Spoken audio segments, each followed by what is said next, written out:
上一期我们讲了卡尔文森号航母战斗群东海自由之盾美韩联合军演的故事。这半个月发生了很多故事啊。上一期我们讲了一个框架，这一期呢，我们来讲一个非常精彩的点。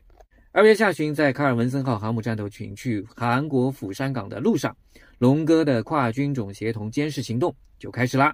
我们把卡尔文森号航母战斗群前前后后左左右右拍了个遍，被美军称为史上最耻辱的航拍。那么在这个过程当中究竟发生了什么事情呢？我们今天来讲一讲。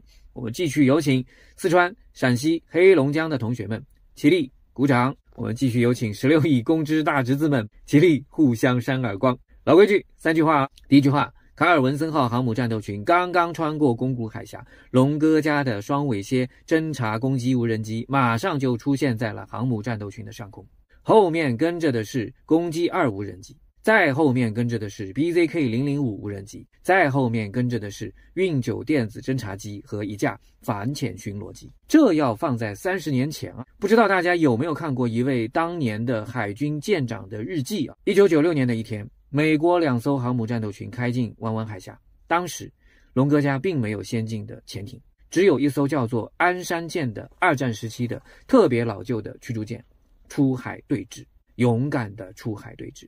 当时这位海军舰长在日记中写道，我们的雷达刚开机，美军电子干扰就铺天盖地而来，连附近的渔民的收音机都在播放美国之音。这是30年前的屈辱的一天。现在我们时间回到2025年的2月份，我们的双尾蝎无人机，我们的攻击2无人机，我们的 BZK-005 无人机，3架无人机加上1架运9电子侦察机和1架反潜巡逻机，一共5架军机。我们来看一看电磁干扰和电磁压制到底谁厉害。所以我们经常说，现在的年轻的军迷朋友们，你们太幸福了。好，我们来看卡尔文森号航母加上1艘提康德罗加导弹巡洋舰，再加上2艘阿利伯克3驱逐舰，双方都开启了电子战系统，你来我往，没多久我们就把美军给干瘫了。美军的舰艇上是有宙斯盾的啊，前几天还有评论区的大侄子们吹嘘宙斯盾，今天让你看一看它的厉害之处。宙斯盾目前常规使用的电子战系统叫做 SLQ-32 电子战系统，这个电子战系统主要手段是干扰敌方的雷达和导弹的制导，并且还能够接收电子信号。当年这一套系统那是威风凛凛，走到哪里干扰到哪里。现在对其他国家可能还行，对龙哥可就没有任何一点用处啦。我们的双尾蝎侦察攻击无人机挂载的光电吊舱和合成孔径雷达，对航母机群就做了高精度的影像和电子信号的采集。同时我们的攻击2无人机携带的电子战吊舱对美军的舰载雷达实施了压制。同时我们的运9电子侦察机截断了航母编队的对外通信和互相通信。同时运9还截断了卡尔文森号的雷达信号。